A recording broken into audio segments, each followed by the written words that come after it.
హరీష్ గారు, కరువును కాంగ్రెస్ పార్టీకి అంటగడుతున్నారా మీరు? ఎందుకంటే మీ కాలంలో కూడా వర్షాభావ సమస్యలు ఉన్నాయి. ఆ తర్వాత మీరు అధికారంలో ఉన్నప్పుడు కూడా ఇలాంటి కరువు కూడా వచ్చింది. ఇప్పుడు ప్రజెంట్ కొత్తగా బీఆర్ఎస్ రైతుల సమస్యలను చూపిస్తూ కరువును కాంగ్రెస్ పార్టీ ప్రభుత్వానికి అంటగడుతుంది సార్. మీరు చేసిన పాపమా లేకుంటే కాంగ్రెస్ పార్టీ చేస్తున్న పాపమా? నిజానికి వర్షాలు కాంగ్రెస్ ప్రభుత్వం వచ్చినాక వర్షాలు పడే అవకాశం లేదు. దాన్ని కాంగ్రెస్ పార్టీ మీద నెపం ఎట్లా మోపుతారు? టీఆర్ఎస్ ప్రభుత్వం 7 లక్షల కోట్ల అప్పులు మిగిల్చిపోయింది, చిప్ప చేతికిచ్చింది, ఖజానా మొత్తం ఖాళీ చేసింది. 4 నెలల సమయం కూడా కాంగ్రెస్ పార్టీ ఇవ్వకుండా 6 గ్యారెంటీలు అమలు చేయడం ఏ మేరకు కరెక్ట్ అని చెప్తున్నా. 4 నెలలు కాలేదు, కాంగ్రెస్ ప్రభుత్వం 6 గ్యారెంటీలు అమలు చేయలేదు, ప్రధానంగా రుణమాఫీ అమలు చేయలేదని కేసీఆర్ నుంచి మొదలు పెడితే కింది స్థాయి బీఆర్ఎస్ కార్యకర్త వరకు ఇదే ప్రశ్నిస్తున్నారు. 2014లో మీరు దళితులకు 3 ఎకరాల ప్రభుత్వ భూమి ఇస్తామని చెప్పారు. ఇప్పటి వరకు మీరు ప్రభుత్వం దిగిపోయే వరకు కూడా హామీ నెరవేర్చలేదు. రుణమాఫీకి సంబంధించి ₹1,00,000 రుణమాఫీ చేస్తామని చివరిలో ప్రభుత్వ కాలం పరిమితి ముగుస్తుందన్న నేపథ్యంలో ₹1,00,000 రుణమాఫీకి సంబంధించిన ఫైల్ పైన సంతకం చేశారు. అదేవిధంగా డబుల్ బెడ్రూమ్లకు సంబంధించి మీరు మేనిఫెస్టోలో పెట్టిన విధంగా డబుల్ బెడ్రూమ్లో అందరికీ రాలేదు.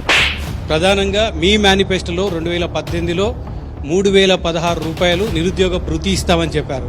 అది 5 ఏళ్ల కాలంలో పూర్తి చేయలేకపోయారు. ఇన్ని హామీలు మేనిఫెస్టోలో పెట్టి ప్రజలకు ఇచ్చిన హామీలు కనీసం మీరు ఫుల్ఫిల్ చేయలేని బీఆర్ఎస్ పార్టీ ఈరోజు 4 నెలలు కాకముందే కాంగ్రెస్ ప్రభుత్వం హామీలు అమలు చేయలేదని అడిగే నైతిక హక్కు అర్హత మీకుందా? హరీష్ గారు, మీరు గవర్నమెంట్ లో ఎన్నికలకు ముందు రైతు బంధు వేద్దామని చెప్పి 7,000 కోట్ల డబ్బుల్ని సిద్ధం చేశారు. కానీ ఎన్నికల కమిషన్ ఇచ్చిన తర్వాత ఆపిన తర్వాత 7,000 కోట్లు కాంట్రాక్టర్లకు పంచారు. మీరు -3,000 కోట్ల లోటుని చూపించి వెళ్ళిపోయారు అనేది నిన్న భట్టి గారు చెప్పారు. దీంతో పాటు ఇంత లోటు బడ్జెట్ లో కూడా ఆర్టీసీలో మహిళలకు ఉచితంగా ప్రయాణము, సిలిండర్ 500కే సిలిండరు ఇవన్నీ చేశామని చెప్తున్నారు. అంటే మీరు ఖజానా అంతా ఖాళీ చేసి ఇప్పుడు వచ్చినటువంటి వాళ్ళని ఇమ్మీడియట్ గా అమలు చేయమంటే మీరు 5 ఏళ్ల అధికారంలో ఉన్నప్పుడు కూడా తెలంగాణ పసిగుడ్డు అని చెప్పారు హరీష్ అన్న.